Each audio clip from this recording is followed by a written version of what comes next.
चलो स्टार्ट करते हैं। ठीक है, एड्स। एड्स का मीनिंग आप सबको पता होगा, फुल फॉर्म क्या है? Acquired immuno deficiency syndrome. ठीक है, तो सिंड्रोम वर्ड का मतलब क्या होता है? Group of disease. Group of disease is syndrome, मतलब कि बहुत सारे डिजीज इसमें अल्टीमेटली किसकी, जब इम्यूनिटी लेवल डाउन होगा तो बहुत सारे अपॉर्चुनिस्टिक इन्फेक्शन आएंगे और बहुत सारा डिजीज होगा, इसलिए ग्रुप ऑफ डिजीज। ठीक है, एनसीईआरटी कहता है डोंट डाई ऑफ इग्नोरेंस। बात तो सही है, लेकिन अगर किसी को हो गया है एड्स तो वो क्यों ही इग्नोर करेगा, है ना? ट्रीटमेंट तो कराएगा ही ना भाई। अब एनसीईआरटी एक और लाइन कहता है कि डेथ इज़ इनवेटेबल। अब बात सही है, दुनिया में हर दिन सबको मरना है, लेकिन जो एड्स है वो एकदम फियर काउजिंग है, एकदम सोसाइटी के अंदर क्या है, अगर किसी को एड्स हो गया तो वो हैवॉक क्रिएट कर देता है, पैनिक सिचुएशन। तो पैनिक होने का मेरे हिसाब से एक ही चीज़ के लिए आप पैनिक हो कि सोसाइटी हो सकता है डेली में कुछ स्थिति खराब हो तो एक्सेप्ट ना करे, है ना? बस यही बात हो सकता है। लेकिन जो आप अगर मेडिसिन के हिसाब से देखोगे, ठीक है, अगर आप मतलब फील्ड ऑफ मेडिसिन मतलब इस हिसाब से देखोगे ना, तो जो एड्स है ना, it's the ultimate success story. 20 साल पहले 25 साल पहले जो स्टोरी था, जो आप अगर हिस्ट्री पढ़ोगे उठा के, और आज जो एड्स का स्टोरी है वो एकदम अलग है, पूरी तरह से सिनेरियो चेंज हो गया है। ये जितना वर्ड्स लिखा हुआ है एनसीईआरटी को, मैं इसको कॉन्ट्राइंडिकेट नहीं कर रहा, लेकिन एनसीईआरटी में जितना वर्ड्स लिखा हुआ है ना, मेरे हिसाब से वो 20 साल पहले का स्टोरी लिखा हुआ है। आज जो मेडिसिन का जो स्टोरी है, आज जो क्लिनिकल सिनेरियो है उसके हिसाब से, और एक पेपर का आर्टिकल भी आया है, मैं भी अब दिखाता। एक स्पेक्टेटर एक मैगज़ीन है, एक ब्रिटिश मैगज़ीन, उसके अंदर बहुत रेनॉर्ड डॉक्टर्स, बहुत सारे लोग कमेंट करते हैं, तो मैं दिखाता। ये देखो, the spectator is a British magazine. वो कहता है एक statement, as a doctor I would rather have AIDS than diabetes. मैं ये वर्ड पहले भी बोला था। ठीक, ऐसा क्यों कहता है? क्योंकि एड्स जो है ना, मेरे अकॉर्डिंग, या फिर आप किसी भी क्लिनिकल मतलब कि कोई ऐसा जो मेडिसिन का पढ़ाई कर रहा है, आप उससे पूछोगे, स्टूडेंट से नहीं, सेकेंड ईयर थर्ड ईयर वाले से नहीं, फाइनल ईयर तक नहीं, जो क्लिनिकल प्रैक्टिस में आ गया है ना, उससे अगर पूछोगे तो क्या है, AIDS is just a chronic disease. बहुत सारे अदर क्रॉनिक डिजीज़ की तरह एड्स जस्ट क्रॉनिक डिजीज। क्यों? क्योंकि पूरी तरह से जो सिनेरियो है ना आज मैनेजेबल है। ठीक है, हमको बहुत सारा टेस्ट है मार्केट में अवेलेबल है, इसे हम बहुत पहले ही पता लगा लेते हैं किसी को एड्स है, और एड्स अगर हो भी गया तो पैनिक होने का कोई बात नहीं है। बस एक ही बात के लिए पैनिक हो कि सोसाइटी क्या सोचेगा, उसके शरीर को कोई बहुत ज़्यादा ये नहीं होने वाला, क्योंकि जितना जल्दी थेरेपी और ट्रीटमेंट स्टार्ट करेंगे उतना प्रोलॉन्ग कर सकते हैं, और इतना प्रोलॉन्ग कर देते हैं वो लोग वो लाइफ लेवल को कि उतना ही उसका नॉर्मल लाइफ था, लाइफ स्पैन उतना ही नॉर्मल था, आज का मेडिसिन उतना लेगा। लेकिन अभी जो मैं पढ़ाऊँगा, फिर जो मैं पढ़ाऊँगा ड्रग्स आज जो बन रहा है वो अल्टीमेट अलग है। हो सकता है जब जो मेरा वीडियो देख रहा है, जब तुम सुन रहे हो, आज जो सिनेरियो है मेडिसिन का, लेकिन 5 साल बाद 10 साल बाद हो सकता है जो इन्फेक्शियस हो जाए, या जो स्टूडेंट मेडिकल स्टूडेंट अगर कोई वीडियो देख रहा है जो अगर ट्रीटमेंट करे क्लिनिकल सिनेरियो में आ जाए तो पूरा सिनेरियो हो सकता है तो और भी ज़्यादा चेंज हो जाए, क्योंकि मेडिसिन इज़ हर डे क्या हो रहा है, चेंज हो रहा है। ठीक है, तो एक और वर्ड लिखता है NCERT, prevention is better than cure, that is ultimately important. लेकिन एड्स ऐसा डिजीज़ है जो कि अनकॉन्शियस स्टेट में हो जाता है। ठीक है, पता ही नहीं रहता है लोगों को, अदर हेट्रोसेक्सुअल रूट हुआ, मैटरनल रूट हुआ, ब्लड रूट हुआ, आईवी रूट हुआ। ठीक है, गलती से गलती वाला स्टोरी है इसका। तो अब एड्स मैं पहले ही बताया, it's just a chronic manageable condition, और कंडीशन को हम क्या कर सकते हैं, बहुत हद तक ठीक हो सकते हैं, इसलिए पैनिक होने वाला कोई बात नहीं है एड्स को लेके। ठीक, अब अगर भारत में 2 नॉर्म्स चल रहा है, भारत या वर्ल्ड लेवल में, वर्ल्ड लेवल में WHO काम कर रहा है, क्या कर रहा है, एड्स कंट्रोल के लिए, और भारत में भी बहुत सारे NGOs है जो कि प्रॉफिटेबल है और नॉन प्रॉफिटेबल। प्रॉफिटेबल मतलब कि प्राइवेट टाइप के, और या फिर गवर्नमेंट NGOs, प्राइवेट NGOs सारे काम कर रहे हैं एड्स को ट्रीटमेंट। एक और भारत में है नेशनल एड्स कंट्रोल ऑर्गेनाइजेशन, वो भी क्या काम कर रहा है, एड्स को सप्रेस करने के लिए, सोसाइटी से इरेडिकेट करने के लिए सब काम कर रहे हैं एड्स रिलेटेड। ठीक, चलो थोड़ा सा हिस्ट्री देख लेते हैं एड्स का, क्या हुआ क्या नहीं। एनसीईआरटी में एक स्टेटमेंट है, till now 25 million peoples are dead. ठीक है, ये स्टेटमेंट याद रखना है, लेकिन कहानी उससे बहुत ज़्यादा रियल सिनेरियो अलग होता है, लेकिन तुमको एनसीईआरटी याद रखना है। ठीक, एड्स पहली बार 1981 में क्या हुआ था, एक कुछ गे कम्युनिटी के पीपल क्या कर रहे थे, पार्टी कर रहे थे। ठीक है, तो जब पार्टी कर रहे थे तो उसमें दो रूट था, आइदर वो सेक्सुअल इंटरकोर्स वाला, और वहाँ पे ड्रग यूज़ हो रहा था बहुत ज़्यादा। तो जो ड्रग यूज़ हो रहा था वो क्या, आईवी इंजेक्शन यूज़ होता है। ठीक है, पैसा तो बहुत लगता है ड्रग खरीदने में, लेकिन उतना पैसा था उनके पास, लेकिन अलग अलग इंजेक्शन खरीदने का पैसा नहीं था। ठीक, तो वो क्या करते थे, सेम इंजेक्शन लेते थे, आप भी इंजॉय करो आप भी इंजॉय करो। और दूसरा वो मोस्टली वो क्या, गे कम्युनिटी ऐसा था, तो गे पीपल ज़्यादा थे, तो एनल इंटरकोर्स ज़्यादा था। ठीक है, तो अब एनल इंटरकोर्स ज़्यादा, तो एक तो इंजरी ज़्यादा, होमोसेक्सुअल हो गया, और दूसरा आईवी इंजेक्शंस। तो इसके कारण क्या हो गया, 1981 में क्या पाया गया कि कुछ गे कम्युनिटी ऐसे पीपल्स हैं, उनमें कापोसी सार्कोमा बहुत ज़्यादा देखा गया। It's a cancerous disease, कापोसी sarcoma. कापोसी sarcoma जिसके साथ लिंक्ड था वो क्या था, एड्स था। तो 1981 में क्या हुआ, गे पीपल जो क्या ले रहे थे, आईवी ड्रग एब्यूज़ कर रहे थे और सेक्सुअल इंटरकोर्स, ये सब बीमार पड़े। अभी हमको नाम नहीं पता था कि ये एड्स है। तो CDC, ठीक है, CDC एक ऑर्गेनाइजेशन है जिसने नाम दिया 1982 में क्या, एड्स।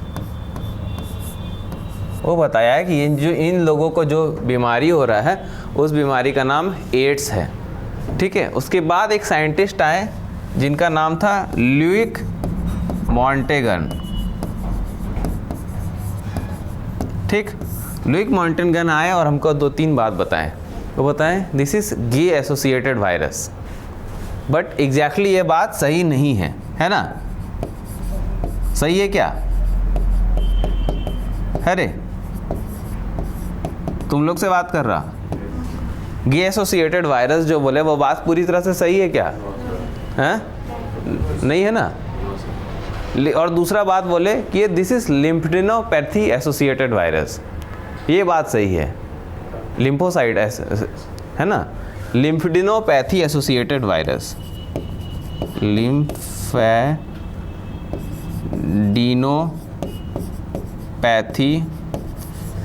एसोसिएटेड वायरस, ये बात कहीं हद तक मेरे को सही लग रहा है, तुमको भी लग रहा होगा।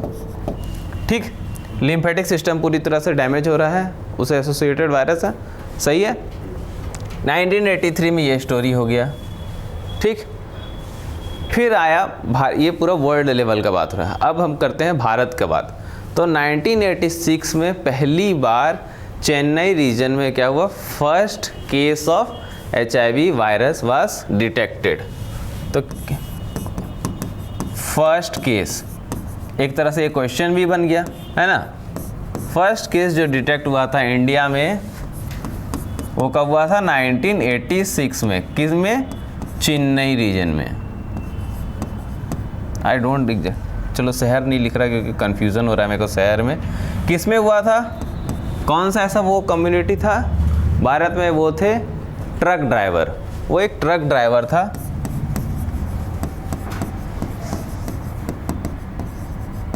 ठीक। फर्स्ट केस भारत में किस में डिस्कस हुआ था, 1986 में, ठीक है। This is point to be remembered. Bharat में कुछ अभी 29 लाख पीपल हैं जो एड्स से सफ़र कर रहे हैं, और सबसे ज़्यादा प्रिवलेंस एरिया जो एड्स का है भारत में कौन सा है, मणिपुर। सबसे ज़्यादा अफेक्टेड टाउन मणिपुर है। प्रिवलेंस सबसे ज़्यादा दिखते हैं वहाँ केसेस, सबसे ज़्यादा केसेस जो दिखते हैं हमको वो है मणिपुर में। और भारत में कुछ अफेक्टेड हैं कुछ 29 लाख पीपल, ठीक।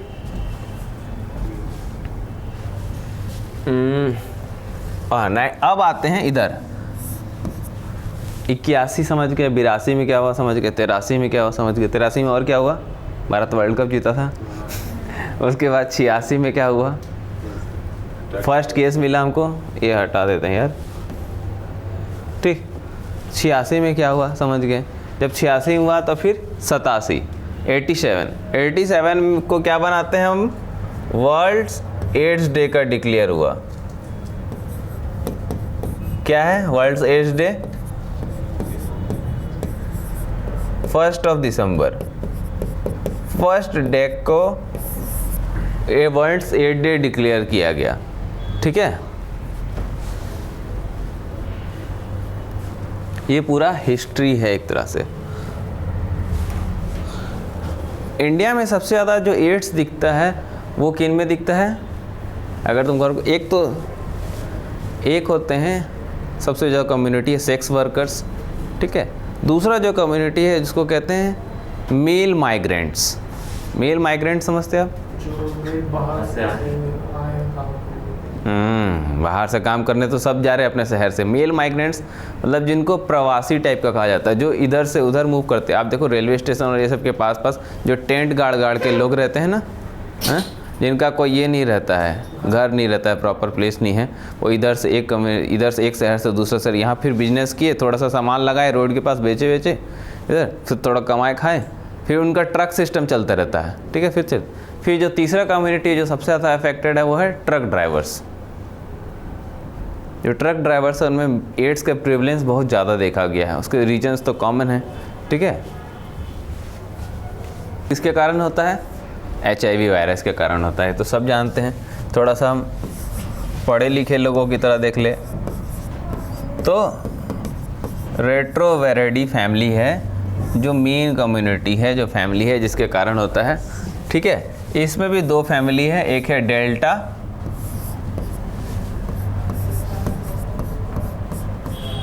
और दूसरा क्या है लेंटी। डेल्टा वायरस और दूसरा क्या है लेंटी वायरस। तो हमको जो हो रहा है वो किसके कारण हो रहा है, लेंटी वायरस। लेंटी वायरस 2 तरह का वायरस बना रहा है, दैट इज HIV-1 और दूसरा क्या है HIV-2। इन दोनों के कारण ही एड्स होगा, लेकिन जो सबसे ज़्यादा प्रिवलेंट है वो किसको है, मोस्ट कॉमन क्या है 2। लेकिन अब कोई मेडिकल कॉलेज में पढ़ रहा होगा तो that is HIV group MNO, फिर MNO के अंदर O का सब ग्रुप दैट इज़ ABCD, फिर उसके अंदर का ग्रुप, बहुत सारा है, बहुत ज़्यादा डिफ्रेंशिएटिंग फीचर्स है, ठीक। लेकिन तुमको क्या याद रखना, HIV याद रखना। लेकिन HIV किस ग्रुप का वायरस है, that is lenti virus. Lenti virus किसका है, रेट्रोविरिडी फैमिली का है, ठीक। अब है मेरे पास सोर्सेस ऑफ इन्फेक्शन, कहाँ से इन्फेक्शन होने का चांसेस है। तो बॉडी में कहाँ से किस रीजन से है, सबसे पहले ब्लड, मतलब हाई रीजन में लिख रहा है उनको, है ना। ब्लड में वायरस का कंटेंट बहुत ज़्यादा रहेगा, सीधी सी बात है। दूसरा किस में रहेगा, सीमेन में,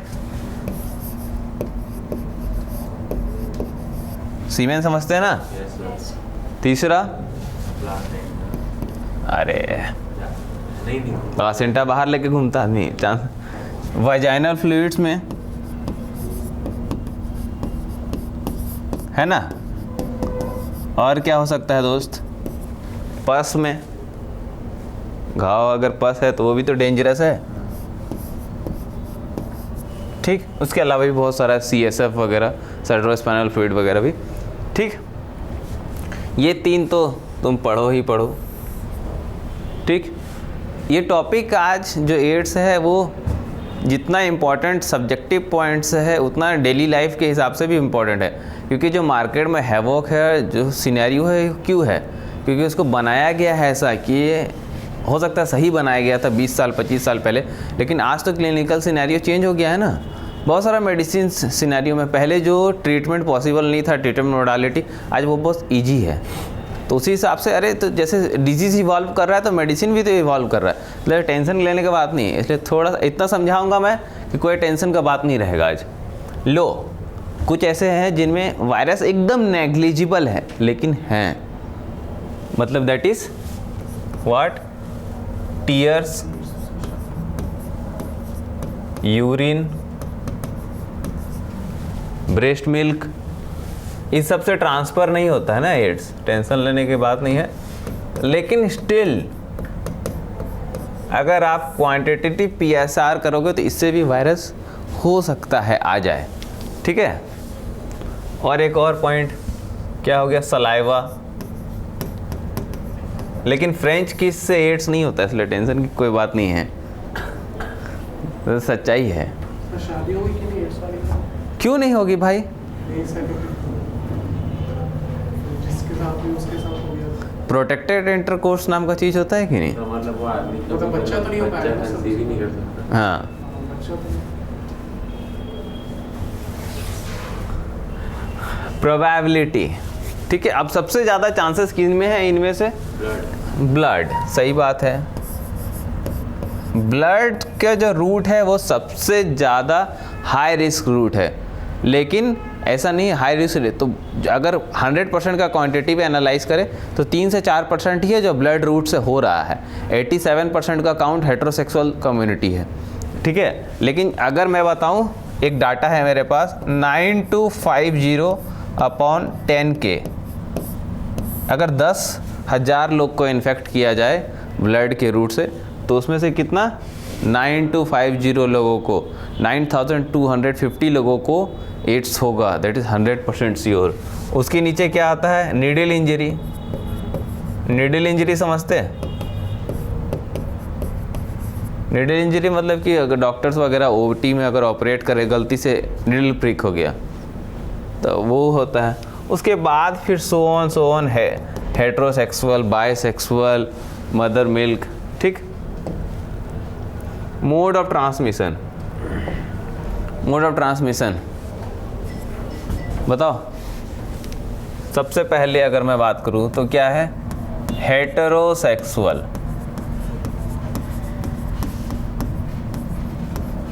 हेटेरोसेक्सुअल रूट से होता है। दूसरा किस रूट से होगा, दिस काउंट्स फॉर 87% ना, जितना एड्स हो रहा है उसमें 87% जो रूट है, मोड ऑफ ट्रांसमिशन है, वो हेटेरोसेक्सुअल है। लेकिन इन्फेक्शियस होने का ज़्यादा रूट कौन सा है, चांसेस किसमें, ब्लड रूट में है, ठीक। ब्लड रूट मतलब ब्लड प्रोडक्ट्स, ब्लड ट्रांसफ्यूज़न, वैसे वाला रूट, ठीक। ये तो बॉडी फ्लूइड ट्रांसफ़र का बात है, एक तरह से पूरी तरह से पूरा सिनेरियो हो गया। अब दूसरा क्या है, पेरेंट टू क्या, चाइल्ड। और कौन सा रूट हो सकता है बताओ भाई,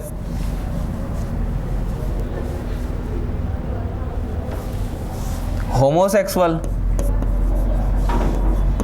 है ना, या नहीं तो बायसेक्सुअल, ठीक। और ड्रग एब्यूज, IV,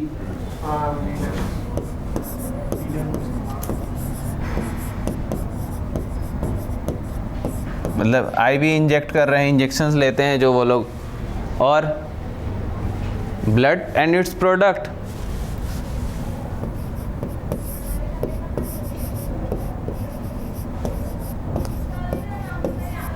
मान लो कोई किसी ब्लड बैंक में चेंज कराना था, ठीक है, किसी को ब्लड चढ़ा रहा है, लेकिन वहाँ पे HIV वायरस का टेस्टिंग ही नहीं हुआ, तो क्या होगा, तो चांसेस है ना वहाँ पे, लेकिन कितना, 1%। आज जो HIV का जो टोटल पॉपुलेशन में देखा जाए उसमें सिर्फ 1% ही ऐसे लोग हैं जिनको मोड्स ऑफ ट्रांसमिशन, जिनका ब्लड एंड इट्स प्रोडक्ट के कारण हुआ है। होगा तो चांसेस 80 से बहुत ज़्यादा डोमिनेट है, 92% के आसपास है ना, लेकिन हुआ कितना, हो रहा है किसके कारण। और ये हेटेरोसेक्सुअल कैसा रूट है, जो कॉन्शियस रूट है, जिसको लोग अवॉइड कर सकते हैं, है ना।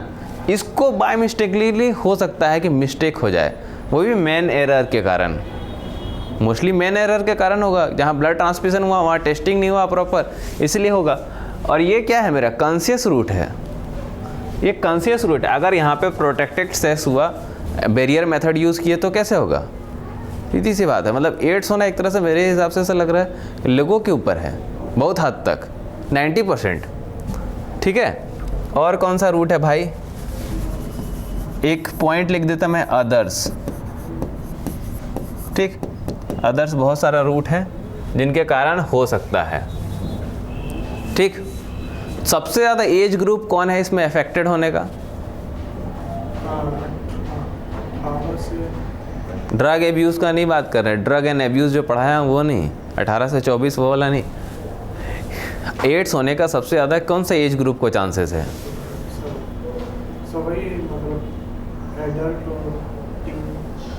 एज ग्रुप सबसे ज़्यादा किनको हुआ है भाई? देखो ना यहाँ सीधी सी बात है, हेट्रोसेक्सुअल। हेट्रोसेक्सुअल जो कम्युनिटी है वो सबसे ज़्यादा एक्टिव किस एज में रहेगा? सब है भाई, सब के मन में वही चल रहा है, 20 से 50 वाले जो कम्युनिटी है, क्योंकि जो सेक्सुअली एक्टिव कम्युनिटी है वही है हेट्रोसेक्सुअल कम्युनिटी। ठीक,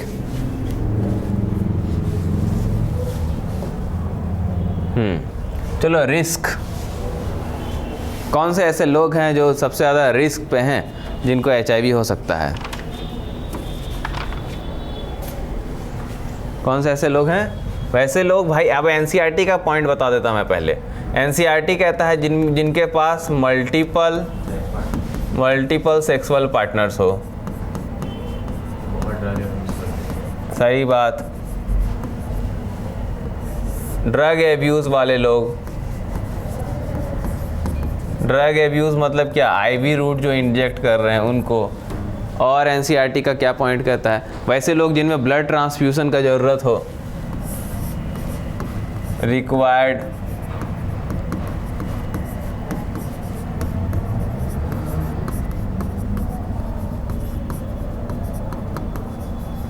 ब्लड ट्रांसफ्यूज़न, और हाँ, mother to child, parent to child. ठीक, ये सब NCERT के पॉइंट्स हैं, लेकिन मैं हमेशा NCERT से ज़्यादा बताता क्योंकि कनेक्टिंग लिंक नहीं बनता है। अगर मैं सिर्फ NCERT पढ़ा दूँ एड्स, तो तुम बोलोगे AIDS is a very deadly disease और मन में डर आ जाएगा। लेकिन वो एड्स डेडली किस चीज़ के लिए? सिर्फ सोशल स्टिग्मा के हिसाब से। ठीक है, अब रिस्क किन में है एड्स ज़्यादा होने का? Male to female, male to female. Reason क्या हो सकता है? हाँ, क्या रीजन हो सकता है? सीमेन में कंसंट्रेशन क्या बताया था मैं? ज़्यादा रहता है। एक तो रीजन ये हो गया मेरा, सीमेन में कंसंट्रेशन ज़्यादा था, इसीलिए मेल टू फीमेल में चांसेस ज़्यादा है एड्स होने का। दूसरा रीजन क्या होता है? वजाइना का एक्सपोजर एरिया क्या होगा? ज़्यादा होगा। फीमेल में एक्सपोजर एरिया ज़्यादा होता है as compare to male. Exposure area ज़्यादा है, that is what of vagina, इसीलिए चांसेस है कि हो सकता है। अब क्या? एनल इंटरकोर्स, दूसरा पॉइंट। एनल इंटरकोर्स में क्यों ज़्यादा चांसेस है होने का? क्यों भाई? एनल इंटरकोर्स में ही ज़्यादा क्यों होगा?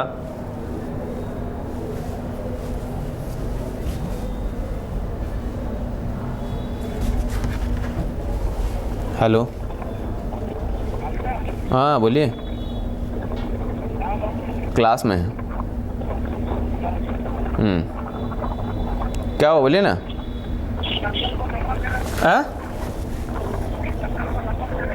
हाँ, आवाज़ कट रहा है।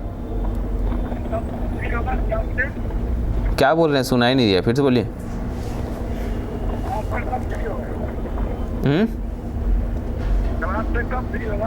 हो जाएंगे आधा घंटा में। क्या हुआ, बोलिए ना। ठीक।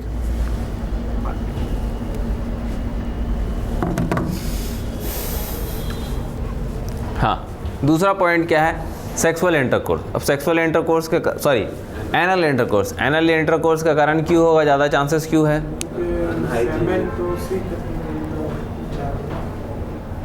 अरे तो सीमेन का क्या रोल है भाई? अनहाइजीनिक का कोई रोल? जो अनहाइजीनिक है उसको एड्स हो जाएगा? तो वायरस क्या घुस जाएगा क्या? अनहाइजीनिक जो नहाता नहीं है उसको तो हो जाएगा। तो भाई इंजरी क्या होगा, ज़्यादा होगा उसमें। क्यों ज़्यादा होगा? क्योंकि एनल होल क्या है, स्मॉल है कंपैरेटिवली, ठीक है। दूसरा, मेंस्ट्रुएशन के टाइम ज़्यादा चांसेस है एड्स होने का। क्यों? हाँ, बॉडी फ्लूइड ऑलरेडी वहाँ पे प्रेजेंट है। सीधी सी लेम लैंग्वेज में ब्लीडिंग। फिर उनमें जिनको सेक्सुअली ट्रांसमिटेड एसटीडी है उनमें भी ज़्यादा चांसेस है गोनो, इसीलिए तो सेक्स वर्सेस ज़्यादा इन्वॉल्व हैं, क्योंकि उनको एसटीडी, दूसरा तरह का एसटीडी ऑलरेडी मोस्टली होता ही है, that is gonorrhoea and so on, ठीक है। तो क्यों? क्योंकि उसमें टी हेल्पर सेल्स वहाँ पे ऑलरेडी प्रेजेंट हैं। टी हेल्पर सेल ही बाइंड करता है, T helper cell already present है, ठीक। और 5th पॉइंट में लिखा हूँ, विंडो पीरियड के चांसेस, टाइम भी सबसे ज़्यादा चांसेस है कि एड्स रेप्लिकेट, मतलब एड्स हो सकता है उनमें, उन पर्सन्स में एड्स बहुत ज़्यादा चांसेस है। क्यों? अच्छा, विंडो पीरियड मतलब जब आप इन्फेक्टेड हो गया हो, ठीक है, आज अगर इन्फेक्ट हुए हो तो 5 से 10 साल बाद क्या होता है, सिम्टम्स आता है ना, तो उस जो समय है पूरा खाली, उसको विंडो पीरियड कहते हैं। लेकिन इस विंडो पीरियड के कारण वो अफेक्टेड नहीं हो रहा है, उसको सिम्टम्स नहीं आ रहे, लेकिन वो दूसरे लोगों को ज़्यादा अनकॉन्शियसली एड्स दे सकता है। कैसे? पता तो है नहीं, तो अनप्रोटेक्टेड नहीं, अनप्रोटेक्टेड सेक्स का कोई रोल नहीं है। मतलब बहुत सारे, एक रीजन बताओ एकदम जेनरिन, वायरल लोड। जो वायरल लोड है वो किस में ज़्यादा रहेगा, ब्लड में, है ना। क्यों ज़्यादा रहेगा भाई अभी? क्योंकि अभी तो एंटीबॉडी बना ही नहीं है। एंटीबॉडी बनेगा तब इम्यून सिस्टम को डैमेज करेगा, तब अपॉर्चुनिस्टिक इन्फेक्शन होगा, क्योंकि एंटीबॉडी के कारण चांसेस है। मतलब 5 पॉइंट एनसीईआरटी के हिसाब से, multiple sexual partner, IV abuse, parental और ड्रग एब्यूज़, ठीक है। उसके अलावा कैसे कैसे हो सकता है वो सब, ये इतना सारा एग्जांपल्स में, ठीक। Note it down.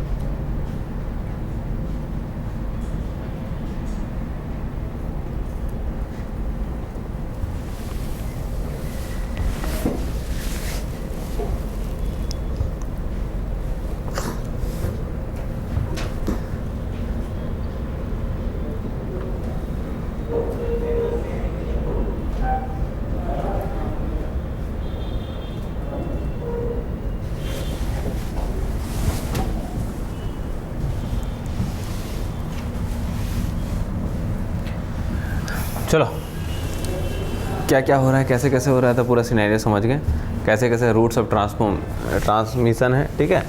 तो अब वायरल रेप्लिकेशन को देख लेते हैं। एक्चुअली वायरस बॉडी में जाने के बाद कैसे रेप्लिकेट कर रहा है, ठीक। तो उसके पहले HIV का स्ट्रक्चर देख लेते हैं, ठीक। इस स्ट्रक्चर को देख लेते हैं। ऐसा कुछ दिखता है एग्जैक्टली स्ट्रक्चर वायरस का। बाहर की ओर है लिपिड मेम्ब्रेन और अंदर की ओर ये है कैप्सिड, ये वाला।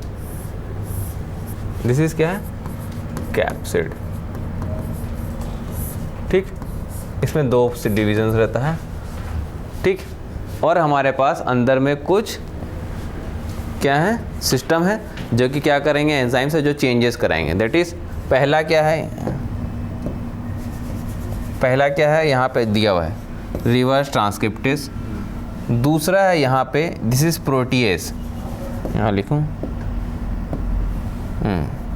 कहाँ है प्रोटीएज, यहाँ पे ये वाला, दिस इज प्रोटीएज। और एक है जो इंटीग्रेट है दोनों के साथ में, दिस इज इंटीग्रेस। इन तीनों का हेल्प चाहिए क्या, वायरस को चेंज रेप्लिकेशन करने के लिए, ठीक। और 2 तरह का मेरे पास प्रोटीन है वायरस के स्ट्रक्चर में। 2 सरफेस पे 2 तरह का प्रोटीन रहता है, that is GP120 and GP41। दोनों प्रोटीन देखो, ग्लाइकोप्रोटीन, ठीक है। अब क्या होगा, सबसे पहले ये स्ट्रक्चर है पूरा नॉर्मल स्ट्रक्चर। ये जो GP120 है वो बाइंड करता है किसके साथ, CD4 रिसेप्टर के साथ। This is CD4 receptors. अब इसके रिसेप्टर्स को बाइंड करेगा कैसे? आइदर T हेल्पर साइट या माइक्रोफेजेस के साथ। ठीक है, बाइंडिंग हुआ यहाँ पे। अब स्टार्ट होगा रेप्लिकेशन का स्टोरी। ठीक, सबसे पहले वायरस क्या करेगा? एंट्री करेगा। और वो बाइंड किसके साथ करेगा? अभी अपन डिस्कस किए, किसके साथ बाइंड करेगा? CD4 रिसेप्टर्स के साथ। जब वो CD4 रिसेप्टर के साथ बाइंड करेगा तो इसका स्ट्रक्चर क्या था? सबसे पहले बाहर वाला GP120 है ना। इसके अंदर क्या हो जाएगा? केमिस्ट्री के हजार कन्फर्मेशनल चेंजेस आ जाएगा। ये एक्टिव होना स्टार्ट हो जाएगा। कन्फर्मेशनल चेंज आएगा, एक्टिव हो गया। सेकेंड स्टोरी होगा को बाइंडिंग। को बाइंडिंग किस में होगा? मैं क्या बोला है उसके नीचे? को बाइंडिंग क्या था? Microphages and lymphocyte and microphages. Lymphocyte के बाद साथ बाइंड करेगा और दूसरा किसके साथ बाइंड करेगा? माइक्रोफेज के साथ बाइंड करेगा। जब वो लिम्फोसाइट एंड माइक्रोसाइट के साथ बाइंड करेगा तो तीसरा स्ट्रक्चर उसी के अंडर क्या था? GP120 के बाद क्या था? GP41। ठीक है, अब कन्फर्मेशनल चेंज किसके अंदर होगा? कन्फर्मेशनल चेंज किसके अंदर होगा? GP41 के साथ।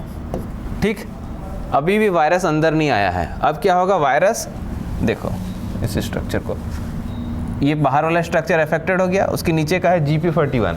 ठीक है, अब ये क्या होगा? सेल के सरफेस तक आ गया, धीरे धीरे सेल के सरफेस तक अटैच हो गया। मतलब कि अटैचमेंट मतलब क्या हो गया? फ्यूज़न। अरे आगे क्या हो गया? फ्यूज़न ऑफ वायरस हो गया। और जब वो फ्यूज़ करेगा तो अपना क्या करेगा? सरफेस को छोड़ देगा ऊपर का, दैट इज अनकोटिंग। हाँ, अनकोटिंग ऑफ वायरस। जब वो सरफेस पे आएगा तो ऐसा 5 स्टेप होगा दल्ले से। GP20 के साथ CD4 रिसेप्टर बाइंड करेगा, फिर वो माइक्रोफेज, लिम्फोसाइट, GP41 और वो सरफेस के साथ फ्यूज़ करके कोट कर जाएगा। जब ऐसा कोटिंग हो जाएगा तो फिर क्या होगा? वायरल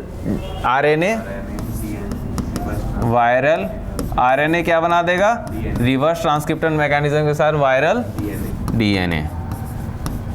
इसके लिए क्या करना पड़ेगा? उसको हमारे DNA के साथ अटैच होना पड़ेगा। होस्ट मैकेनिज्म, उसके लिए क्या चाहिए? उसको इंटीग्रेज।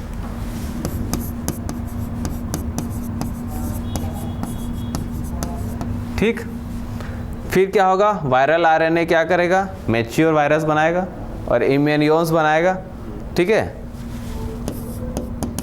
वायरल अपना प्रोटीन को यूज़ करेगा और क्या बनाएगा? Immature variance. वेरियन मतलब उन बेबी वायरसेस को बोलते हैं। ठीक है, जब इमेच्योर वेरियन होगा तो उसमें क्या होगा? क्लीवेज करा देगा, कुछ बचेगा, कुछ आगे प्रोडक्शन करता रहेगा, दैट इज क्लीवेज। अब क्लीवेज के लिए कौन सा एंजाइम चाहिए?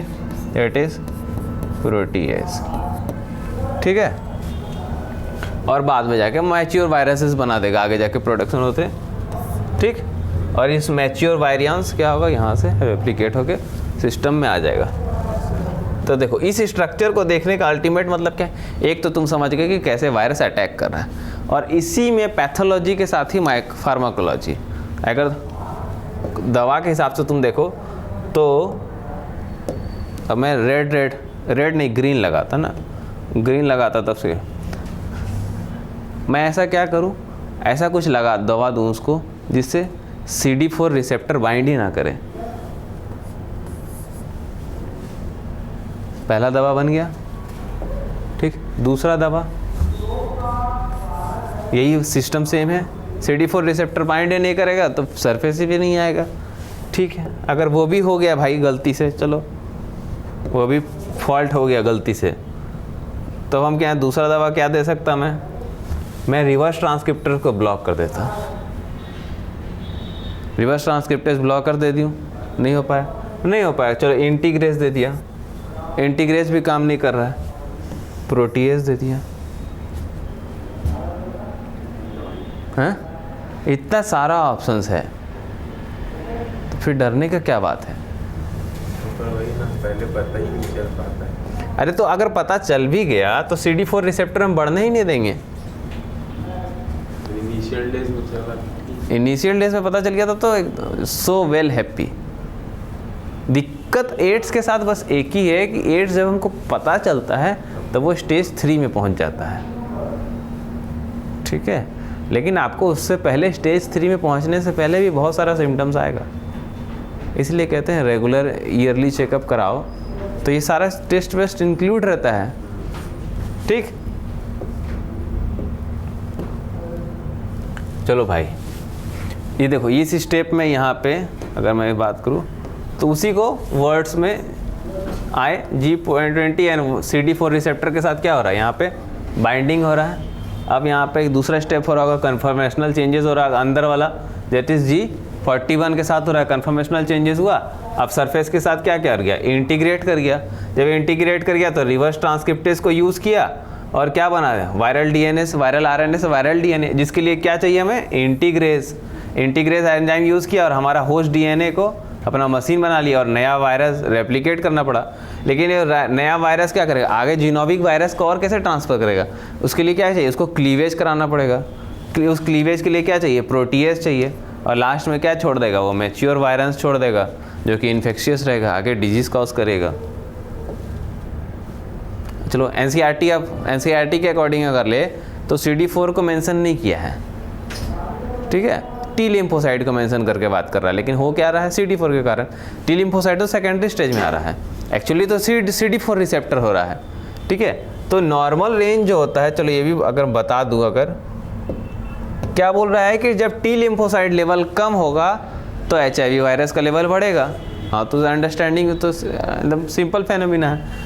टी लिम्फोसाइट का जो नॉर्मल वैल्यू रहता है दैट इज 1200, ठीक है, 1200 मिलीमीटर क्यूब। अब एनसीईआरटी कहता है लेम लैंग्वेज में कि जब इनका लेवल 200 से नीचे जाएगा तब एड्स डिफाइनिंग इलनेस आएगा अल्टीमेटली। एड्स के जो अपॉर्चुनिस्टिक इन्फेक्शंस है जिनके बारे में लिखा है एनसीईआरटी, अपॉर्चुनिस्टिक इन्फेक्शन हमको कब दिखेंगे, जब 200 से नीचे जाएंगे। लेकिन थोड़ा और उसको समझने अगर चाहो तो हम क्या ऐसे मेजर कर सकते हैं कि CD4 काउंट कितना नीचे गया है। CD4 रिसेप्टर्स को अगर हम देख ले तो CDC जो इसके बारे में रिसर्च करता है वो कहता है CD4 काउंट के हिसाब से आप देखो, आपको पता चल जाए। अगर ये देख लो, ठीक है, लेकिन अगर इसके कारण हमको ये नहीं पता चल रहा ना कि सिर्फ एड्स का रीजन है।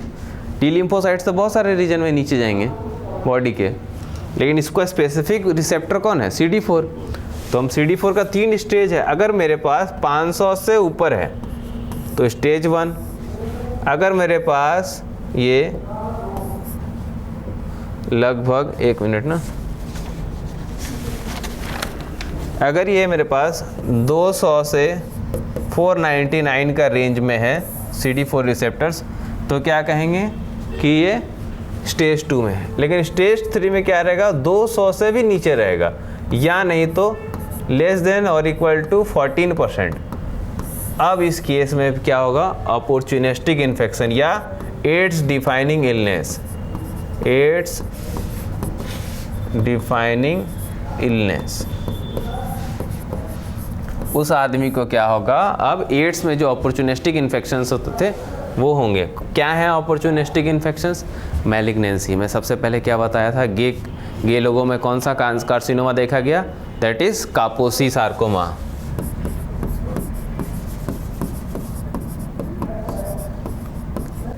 तो मैं यहाँ हैशटैग लगा देता, ठीक। इसके अलावा non Hodgkin's lymphoma, non Hodgkin's lymphoma, ठीक। ये सब इंपॉर्टेंट पॉइंट याद कर रहे तो कापोसी सार्कोमा। फिर वायरसेस, जब एड्स का लेवल नीचे जाएगा, सॉरी मतलब HIV का लेवल बढ़ेगा, CD4 लिम्फोसाइट का CD4 का काउंट नीचे जाएगा, तो क्या होगा, अपॉर्चुनिस्टिक इन्फेक्शंस होंगे जिसमें मैलिग्नेंसी होगा। जो मैलिग्नेंसी होगा that is Kaposi sarcoma, EBV, non Hodgkin's lymphoma. उसके अलावा जो वायरसेस जो आपको अफेक्ट करेंगे, जो वायरस का नाम है दैट इज, शायद एनसीईआरटी लिखा है, cytomegalo virus, herpes zoster virus,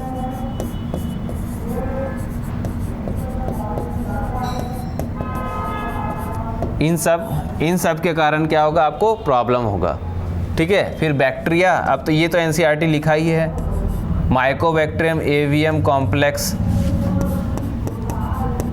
Mycobacterium avium, इस वायरस के कारण क्या होता है मोस्टली, माइकोबैक्टीरिया वायरस के कारण क्या होता है पल्मोनरी ट्यूबरक्लोसिस। लेकिन ये वायरस के कारण ट्यूबरक्लोसिस किस में होता था, बर्ड्स में होता था। लेकिन हमारा इन्फेक्शन मतलब इम्यून सिस्टम इतना डैमेज हो गया है कि बर्ड्स को जो होने वाली डिजीज़ थी वो इंसानों को होने लगी। ठीक, उसके बाद एनसीईआरटी दूसरा पॉइंट में लिखा है भाई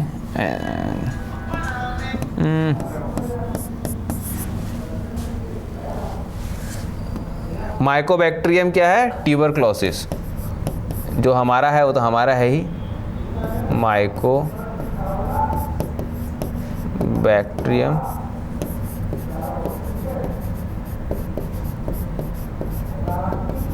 ठीक। फंगाई हो सकता है, फंगाई का इन्फेक्शन, तुमको फंगस इन्फेक्शन, कैंडिडियासिस है ना सबसे कॉमन। कैंडिडियासिस तो कभी भी थोड़ा सा भी इम्यून सिस्टम डैमेज हो जाता तो हो जाता है। अब कैंडिडियासिस कहाँ पे होता है यार, फंगस कहाँ पे ग्रो करता है, जहाँ पे मॉइस्ट एरिया हो। लेकिन एड्स के साथ एक खासियत है कि मॉइस्ट एरिया हमारा जैसे वजाइना या पेनिस वाला रीजन में नहीं होता है, ये कहाँ पे होता है, ईसोफेगस में होता है, ईसोफेगस में होगा, लंग्स में होगा, ब्रोंकाई में होगा, मतलब अपर रेस्पिरेटरी सिस्टम इफेक्ट कर रहा है एक तरह से। ठीक, पैरासाइट जो एनसीईआरटी जो कहता है, जो पैरासाइट के कारण जो इन्फेक्शन होगा दैट इज टॉक्सोप्लाज्मा। ठीक, समझिए ये सब जब इम्यून सिस्टम डैमेज होगा तो इतना सारा और भी बहुत सारा, लेकिन जो थोड़ा बहुत जानने लायक है, जो पॉइंट इंपॉर्टेंट जानने लायक है, ठीक, ये सब होगा क्या होगा, अपॉर्चुनिस्टिक इन्फेक्शन से। अपॉर्चुनिस्टिक मतलब जब CD4 काउंट नीचे जाएंगे या टी लिम्फोसाइट लेवल नीचे जाएंगे तभी ये इन्फेक्शंस होंगे, कॉमनली नहीं होंगे। होते हैं क्या हमको रेगुलर वे में, नहीं होते हैं ना भाई। ठीक है, अब डायग्नोसिस ऑफ एड्स, डायग्नोसिस कैसे करोगे एड्स हो रहा है, ये तो बाप रे, ये दिखेगा तब तक तो ये खेल खत्म है। स्टेज 1 क्या बोल, स्क्रीनिंग टेस्ट करना है सबसे पहले, और दूसरा क्या होता है कंफर्मेशन टेस्ट करना है। स्क्रीनिंग टेस्ट कहाँ पे होता है, जैसे मतलब ब्लड ट्रांसफ्यूजन सेंटर्स है, वहाँ पे अगर तुम ब्लड दिए तो वहीं पे स्क्रीनिंग टेस्ट हो जाता है। ठीक है, स्क्रीनिंग बोले तो मतलब फर्स्ट चेकअप मेथड, मतलब तुरंत रिपोर्ट मिलने वाला है, स्क्रीनिंग टेस्ट। और दूसरा क्या करेंगे, अगर स्क्रीनिंग में पॉजिटिव आता है तो उसको कंफर्मेशन के लिए भेजेंगे, कंफर्मेशन टेस्ट। एनसीईआरटी जो स्क्रीनिंग का नाम लिखा है that is ELISA, enzyme linked immunosorbent assay. ELISA करने के लिए बोलता है एनसीईआरटी। ठीक है, आप एलिजा करो, आपको पता चल जाएगा। ठीक है, लेकिन उसके अलावा जो पॉइंट्स है जो आप कर सकते हो that is particle agglutination.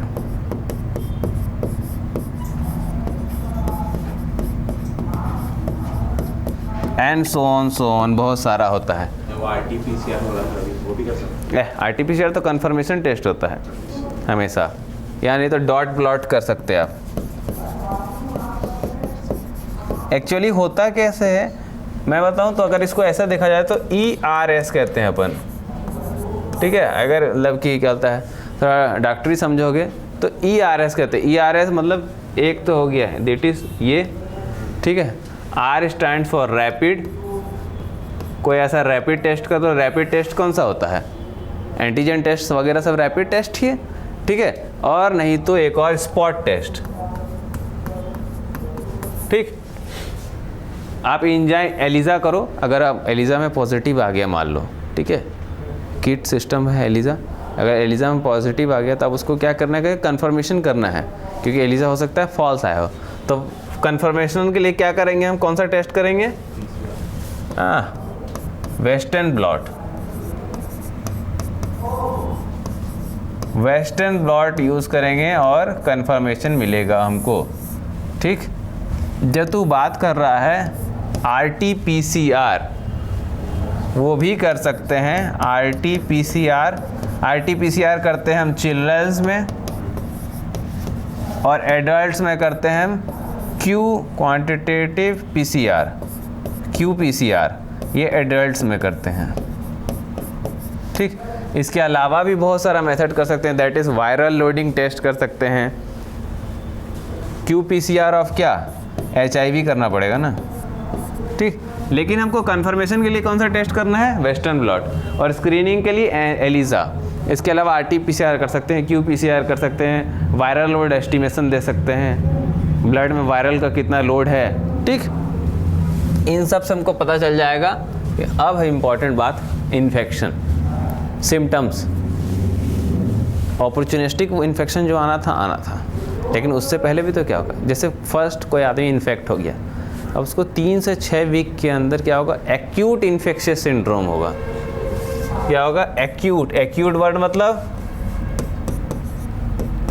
Chronic मतलब होता है लॉन्ग टर्म वाला डिजीज, और एक्यूट मतलब कि शॉर्ट। एक्यूट इन्फेक्शियस सिम्टम्स दिखेंगे उसको।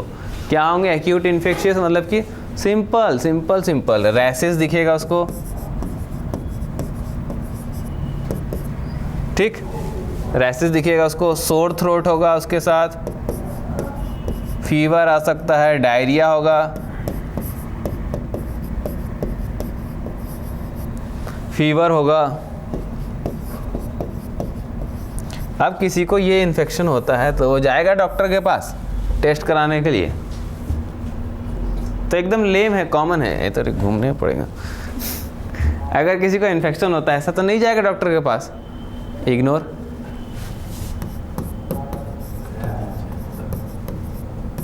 इग्नोर कराएं, और 6 महीना तक में आगे कोई रेगुलर चेकअप भी नहीं हुआ है। सर बट ये जो फीवर है कई मतलब दिनों तक रहेगा नॉर्मल वाले से? अरे नॉर्मल की तरह रहेगा, एक बार जब वो पीक पकड़ रहा होगा अपना, तब एक बार आएगा 2-3 दिन के लिए, फिर सब नॉर्मल हो जाएगा अपने आप। ठीक, इग्नोर करोगे खेल खत्म हो गया, इग्नोर कर दिए। इस समय क्या बन जाएगा, विंडो पीरियड कितने दिन का, 5 से 10 साल का, 5 to 10 ईयर्स का।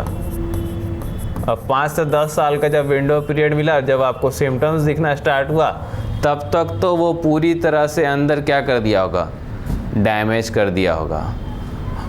और ब्यूटी देखो इसका, वो अंदर ही अंदर गट एसोसिएटेड लिम्फोइड टिश्यू, GALT, गट एसोसिएटेड लिम्फोइड टिश्यू में सब क्लिनिकल रेप्लिकेशन कर रहा होगा। फिर वो जब पूरी तरह से सिस्टम डैमेज हो जाएगा तो अचानक से ज़मीन फाड़ के निकलेगा। सर ये विंडो पीरियड हैं? ये विंडो पीरियड है जो पहला इन्फेक्शन होगा और उससे जब सिम्टम्स आना स्टार्ट होगा, नेक्स्ट जब आपको स्थिति एकदम ख़राब होना स्टार्ट हो जाएगा, उस बीच के समय को विंडो पीरियड कहते हैं। ठीक, विंडो पीरियड के समय क्या होगा, HIV वायरस क्या होगा, यहाँ पे बढ़ा हुआ होगा, और CD4 काउंट का स्थिति खराब हो गया होगा। ठीक, लेकिन डरने की बात नहीं है। अगर आप एकदम स्टेज 3 में चले गए तब मैं कुछ नहीं बात कर रहा, लेकिन आपको इनिशियल डेज में अगर पता चल गया है कि आपको एड्स है, या 2-3 साल में भी पता चल गया है अगर एड्स है, तो वरी करने की बात नहीं, क्योंकि infectious medicine, infectious disease, infectious department के जो डॉक्टर्स होते हैं, बहुत हाई लेवल की स्टडीज़ चल रही है, मेडिसिन हर दिन चेंज हो रहा है, तो कोई डरने की बात नहीं। हार्ट थेरेपी चलता है इसमें, जिडोविडिन, लिमोडिविडिन, AGT, रेटोनोवाइर, बहुत सारा ड्रग्स है जो आपको क्योर नहीं करेगा अभी के हिसाब से, लेकिन आपकी ज़िंदगी बहुत हद तक बेहतर कर देगा। तो बहुत हद तक बेहतर रहना और ज़िंदा रहना लगभग बराबर हो जाएगा। ठीक, क्योंकि देखो अगर मुझे इनिशियल डेज में पता चल गया कि मुझे HIV वायरस या एड्स है, फर्स्ट फेज में ही, स्टेज 1 स्टेज 2 में ही, तो क्या होगा, उसको वहीं पे रोक दिया जा सकता है, वहीं पे देन एंड देयर, उसको बढ़ने नहीं दिया जाएगा, ठीक है। और अगर आपको डायबिटीज़ पता चल गया कि आपको डायबिटीज़ हुआ है, तो उसको रोकना कितना मुश्किल है as compare to HIV। But HIV जैसे इनिशियली पता चल रहा है तो वो मतलब ख़त्म ही हो जाएगा जैसे। ख़त्म कहाँ से हो जाएगा, वो रहेगा, लेकिन उसका कोई भी इफेक्ट नहीं आने देंगे, क्योंकि हम अगर इनिशियल पता चला तो मान लो अगर हाई बात कर तो CD4 रिसेप्टर काउंट ब्लॉक कर देंगे, तो वो बाइंडिंग ही नहीं करेगा हमारे सेल के साथ। वो CD4 रिसेप्टर बाइंडिंग कब, अगर मान लो किसी को नीडल प्रिक हो गया गलती से, अब उसको डाउट है कि सामने वाला को, जैसे फॉर एन इंस्टेंट होता है, मान लो मैं कहीं OPD कर रहा हूँ या सर्जरी कर रहा हूँ माइनस, ठीक है, नीडल स्टिक इंजरी हो गया, अब मुझे पता है कि पेशेंट को HIV है टेस्ट कराने के बाद, तो मैं क्या करूँगा, प्रोफाइलैक्सिस ले लूँगा 72 घंटे का।